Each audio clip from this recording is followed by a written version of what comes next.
జీవితంలో చేయకూడని తప్పు చేశాను. నీకు అన్యాయం చేయలేను, నిన్ను అనాథగా వదిలేయలేను.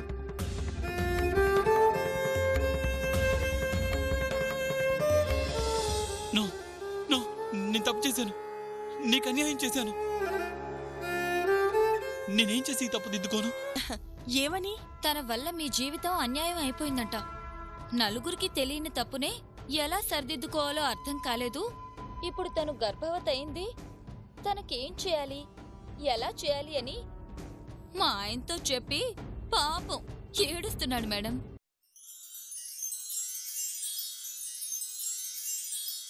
ఐదు కాయలు ఇవ్వండి. అలాగే సార్. ఏమండి, మీరేంటండి ఇక్కడ? మాట్లాడరేంటండి? అదే అదే సావిత్రి, కొంచెం ఫీవర్గా ఉంది కదా, ఏవైనా ఫ్రూట్స్ తీసుకుందామని వచ్చాను. జ్వరంగా ఉంటే యాపిల్ తింటారు గాని పుల్లటి మామిడికాయలు అడుగుతున్నారేంటి? జ్వరంగా ఉంటే నోరు సప్పగా ఉంటది, ఏదేదో తినాలనిపిస్తుంది మేడం. అదే అదే.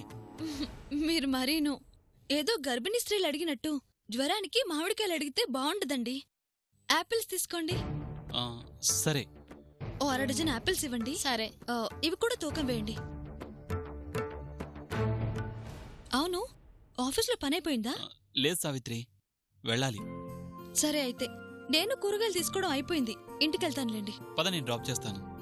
ఎందుకండి, పక్కనేగా, నేను వెళ్తానులేండి.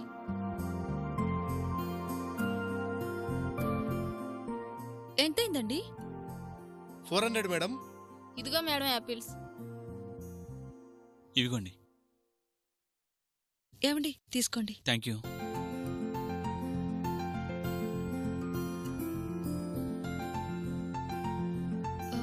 జాగ్రత్త అండి, ఒంట్లో బాలేదు కదా, ఊరికే బయట తిరక్కండి. సరే, నువ్వు జాగ్రత్తగా వెళ్ళు.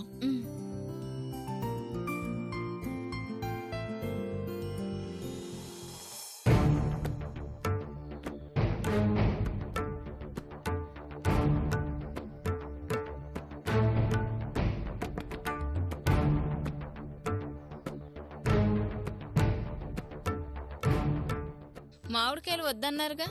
మీరే చెప్పారు కదా ఏదో ఒకటి తినాలనిపిస్తుందని, ఇవి కూడా తీసుకెళ్తాను. సరేనండి.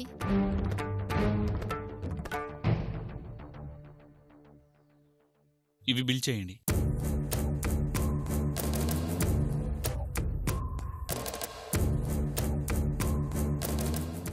రమ్మనగానే పరుగున రావాలి కదా, ఆలస్యమైందేంటి?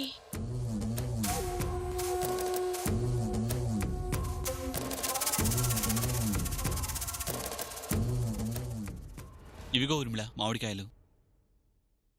థ్యాంక్స్ సత్య, నా గురించి చాలా కష్టపడుతున్నావు. ఇందులో కష్టమే ఉంది? ఎందుకు లేదు, నీకు ఒంట్లో బాలేకపోయినా ఫోన్ చేసి నాకిది కావాలి అనగానే వెంటనే తీసుకొచ్చావు అంటే నీకెంత ప్రేమో. ఈ ప్రేమ నా మీద కాదని నాకు తెలుసులే. ఈ ప్రేమంతా నా కడుపులో పెరుగుతున్న నీ బాబు మీదేగా. అందుకే నీ ఆరోగ్యం గురించి కూడా మర్చిపోయి ఎక్కడెక్కడో తిరిగి ఈ మామిడికాయలు తీసుకొచ్చావు, అంతేగా?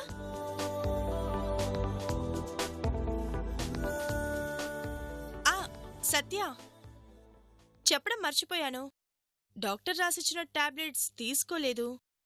టైం టు టైం వాడాలని డాక్టర్ గారు చెప్పారు కదా. ప్రిస్క్రిప్షన్ ఇవ్వు, వెళ్ళి తీసుకొస్తాను. ఇంట్లోనే కూర్చుని బోరు కొడుతుంది సత్య, నేను నీతో వస్తాను. నువ్వెందుకు, నేను వెళ్ళి తీసుకొస్తాను కదా. డాక్టర్ గారు వాక్ చేస్తే మంచిది అన్నారు కదా, ఇద్దరం వాళ్ళ నడుచుకుంటూ వెళ్ళి టాబ్లెట్స్ తెచ్చుకుందాం. ఇంటి దగ్గర వాక్ చేయమన్నారు కానీ బయట రోడ్డు మీద ఎందుకు? నేను బైక్ మీద వెళ్ళి 10 నిమిషాలు వచ్చేస్తాను.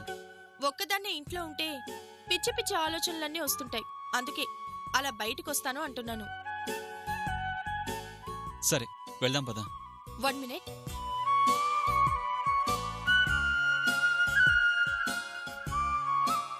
పద సత్య.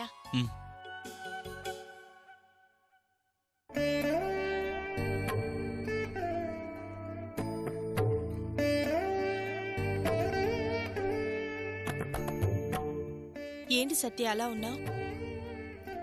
ఏం లేదు. ఏమీ లేకపోతే నువ్వలా ఉండవుగా. మనిషి అన్న తర్వాత ఏదో ఒక ఆలోచన ఉంటుంది కదా. ఆలోచన లేక నా పక్కన నడవడానికి ఇబ్బందా? ఇబ్బంది ఏముంటుంది? ఎందుకు లేదు? నేనే నీకు పెద్ద ఇబ్బంది కదా. అలా ఎందుకు అనుకుంటున్నావు? ప్రశాంతంగా ఉన్న చెరువులోకి రాయి విసిరినట్లు నీ జీవితంలోకి నేనొచ్చాను కదా. అది పరిచయంతోనే ఆగినా బావుండేది, స్నేహంతో మిగిలినా అర్థం ఉండేది. ఆ హద్దు కూడా దాటి చాలా దూరం వచ్చాం కదా. నీ మౌనమే నీ బాధ చెప్తుంది సత్య. అలా బాధపడుతూ ఎన్నాళ్ళు? దీనికి ఏదో ఒక పరిష్కారం చెప్తాను అన్నావుగా, ఏమైంది? ఏదైనా పరిష్కారం దొరికిందా? కొంచెం టైం ఇవ్వు ఊర్మిళ. ఖచ్చితంగా ఈ సమస్యకి ఏదో ఒక పరిష్కారం చెప్తాను. నేనాగుతాను, కడుపులో ఉన్న వీడాగాలిగా.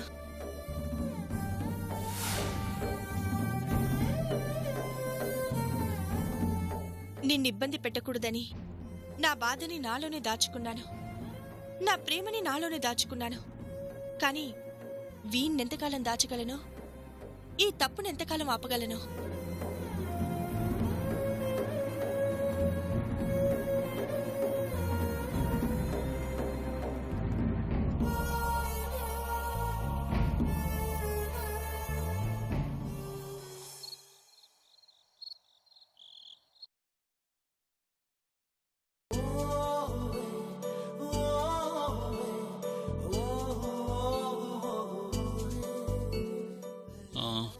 ఇవి మార్నింగ్ ఒకటి, ఈవినింగ్ ఒకటి.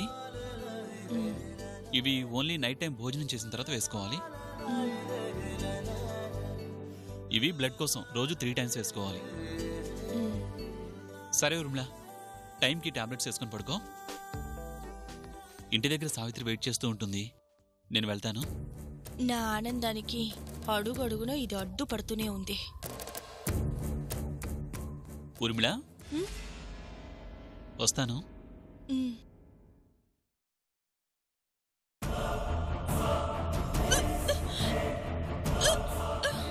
ఏమైంది ఊర్మిళ? వాంతొచ్చేలా ఉంది సత్య.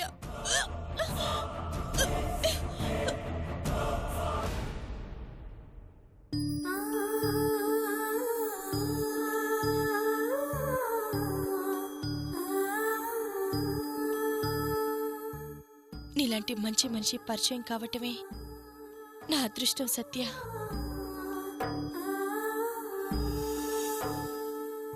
ఇంతకన్నా ప్రేమగా చూసుకునే మనిషి ఎవరికి దొరుకుతారో? నేను చాలా అదృష్టవంతురాల్ని సత్య. అసహ్యానికి కూడా అరచేతులు అడ్డం పెట్టే అభిమానం నీకు తప్ప ఎవరికుంటుంది? ఇంత ప్రేమగా చూసుకునే నువ్వు దొరకటం నా అదృష్టమే కాదు, నీలాంటి తండ్రి దొరకటం మన బిడ్డ అదృష్టం కూడా.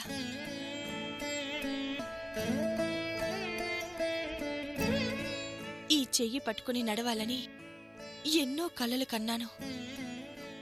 ఆ రోజే ఆ కల నిజమయ్యుంటే ఈ రోజు నా జీవితం ఇలా ఉండేదే కాదు.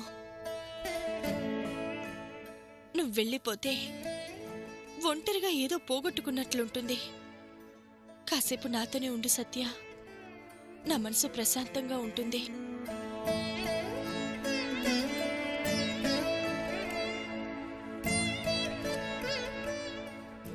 Please Satya, please.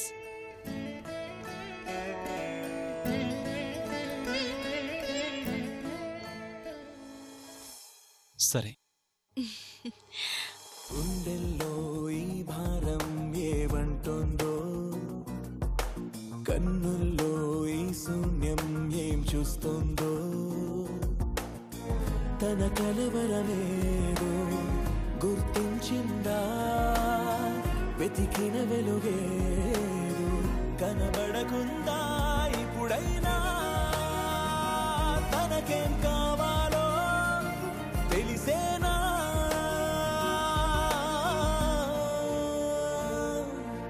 గుండెల్లో ఈ భారం ఏమంటుందో, కన్నుల్లో ఈ శూన్యం ఏం చూస్తుందో.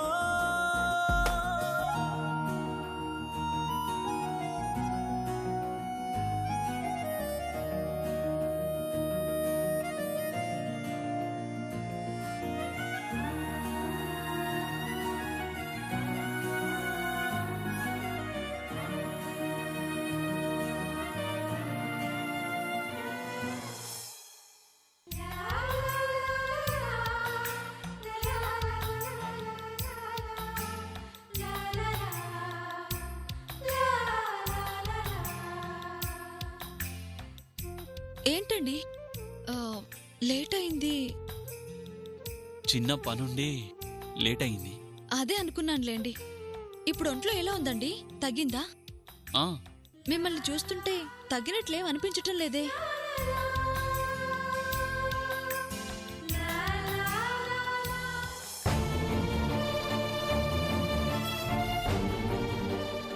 నువ్వు వెళ్ళిపోతే ఒంటరిగా ఏదో పోగొట్టుకున్నట్లుంటుంది. కాసేపు నాతోనే ఉండు సత్య, నా మనసు ప్రశాంతంగా ఉంటుంది.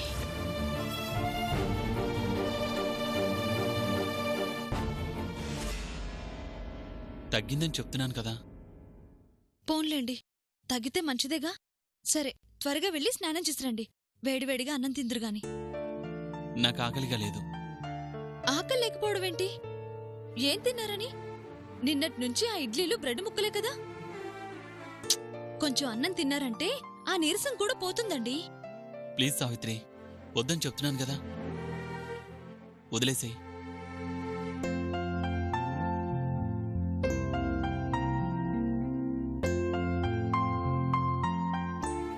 ఏంటి రోజు రోజుకి ఈయన ఇలా అయిపోతున్నారు?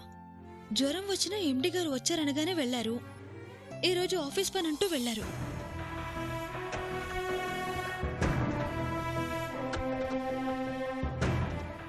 అతను చెప్పినట్లు నిజంగా ఈయనకి ఎండి గారితో సంబంధం ఉందా? చచా, వాడి మాటలు నమ్మి మళ్ళీ ఆయన్ని అనుమానించడమేంటి? ఆయన లాంటి మనిషి కాదు. మరి సమస్య ఏంటి?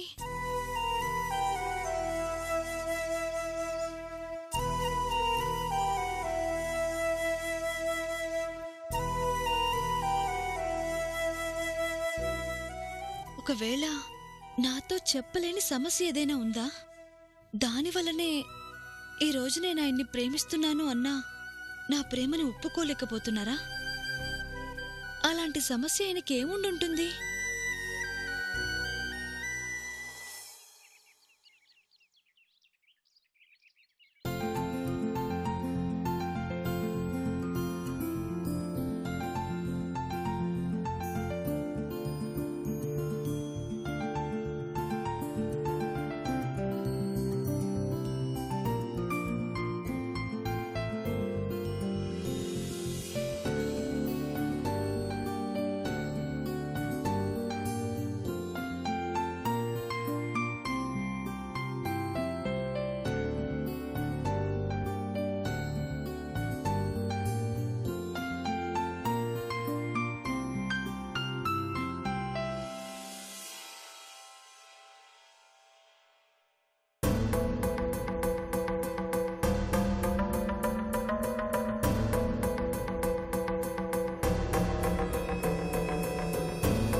లేడీ డాక్టర్తో ఈయనకేం పని? ఈ పేరెవరిది? ఏమి ప్రిస్క్రిప్షన్ ఈయన దగ్గర ఎందుకుంది? ఒకవేళ ఎవరైనా తెలిసిన వాళ్లతో వెళ్లారనుకుంటే ప్రిస్క్రిప్షన్ ఈయన దగ్గర ఎందుకుంది?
ఒకసారి ఫోన్ లిఫ్ట్ చేయలేదంటే పరిస్థితి ఏంటనేది ఆలోచించవా?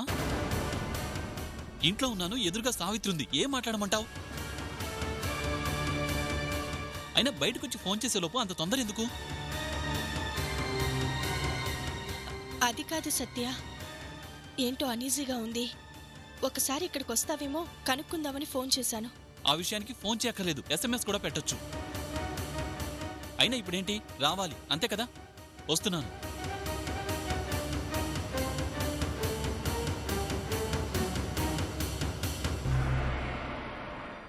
ఏంటి 2 రోజులకి చిరాకు పడుతున్నాడు? ఏటన్నారేటి? ఇన్నిసార్లు ఫోన్ ఎందుకు, వస్తున్నాను కదా అంటున్నాడు. అది చిరాగ్గా. కొత్తగా ఈ అలవాటేంటి? నాతో ప్రేమగా మాట్లాడాలి కానీ ఇరిటేట్ అవుతున్నాడేంటి? పెనం మీద దోసేత్తం, పెనమంతా పరుసుకుందిగాందా అని దోశ పెనమైపోతుందా అమ్మాయి గోరు? దోశ దోశనే, పెనం పెనమే. అట్టాగే పెళ్ళాం పెళ్ళామే, బయట వాళ్ళు బయట వాళ్లే. వద్దన్నా ఆ అమ్మ కొంగు పట్టుకొని ఎట్టా తిరుగుతున్నారో చూడు.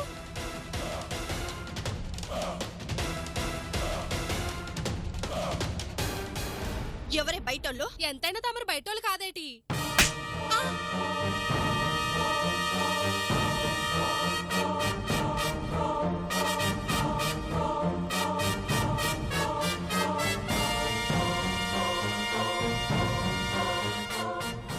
తాళి కట్టకపోయినా భార్యననుకున్నానని, శోభనం జరగకుండానే జరిగిందనిపించుకున్నానని పరాయిదాన్నైపోతానా? సత్య నా ప్రాణం. నేను సత్య అసలు భార్యని. నన్ను పరాయిదాన్నంటావా ఏంటి? దాని కొంగు పట్టుకుని నా సత్య తిరుగుతున్నాడా? నా వెంట తిరగడం లేదు కాబట్టేగా నువ్వలా మాట్లాడావు. అట్టాని కాదమ్మా. ఎలా అన్నా అర్థం అదే. ఇన్ని రోజులు ఏదో మాటలతో బెదిరిస్తే చాలు, తనే నా దారిలోకి వస్తాడు అనుకున్నాను. రాడని అర్థమైపోయింది. ఇంత జరిగితే తను నా మీద జాలిపడి సానుభూతి చూపించాల్సింది పోయి చిరాకు పడతాడా? అంటే తన మనసులో నాకింకా చోటు దక్కలేదన్నమాట. ఇంకా చూస్తూ కూర్చుంటే లాభం లేదు. సత్య నన్ను పూర్తిగా నమ్మాలి. నా మీద వద్దన్న ప్రేమ కురిపించేలా చెయ్యాలి. ఇంకేట్ చేస్తారు? శీలం పోయిందంటేనే పట్టించుకోలేదు, పానం పోయిందన్నా పట్టించుకునేలా లేరు. ఇవ్వాల్సిన డోస్ కరెక్ట్గా ఇస్తే తనే పట్టించుకుంటాడు. ఈసారి ఇస్తాను చూడు, స్ట్రాంగ్ డోస్.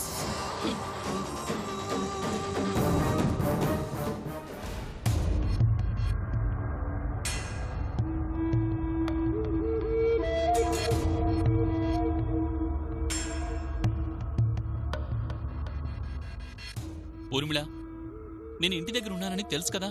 నువ్వు ఫోన్ చేసావంటే నేను లిఫ్ట్ చేయకపోయినా వస్తున్నాను కదా. సారీ సత్య, నిన్ను బాగా ఇబ్బంది పెడుతున్నాను. ఇక నీకు నా బాధ ఉండదు. మనం ఒకసారి డాక్టర్ దగ్గరికి వెళ్దామా? డాక్టర్ దగ్గరికా? ఏ, ఒంట్లో ఏమైనా బాలేదా? మనసు బాగాలేదు. అందుకే బాగా ఆలోచించి ఒక నిర్ణయం తీసుకున్నాను. ఏంటది? ఎన్ని రోజులిలా నేను బాధపడుతూ నిన్ను బాధ పెడుతూ తప్పు జరిగిపోయింది.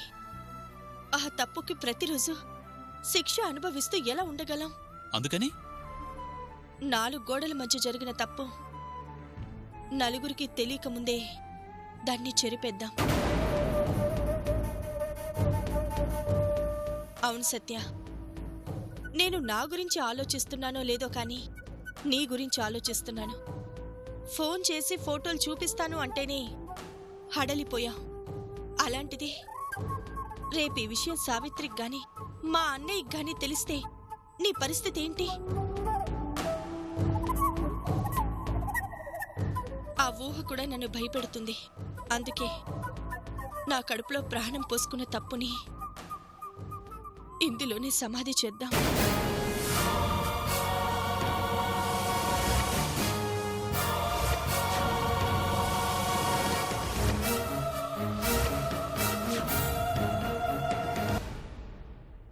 మీ హస్బెండ్ పేరేంటి? సత్యప్రసాద్. మరి మీ వారితో నా దగ్గరికి టెస్ట్ చేయించుకోవడానికి వచ్చింది మీరే కదా? కడుపుతో ఉన్న మీకు కాకపోతే ఈ జాగ్రత్తలన్నీ ఇంకెవరికి చెప్తాము?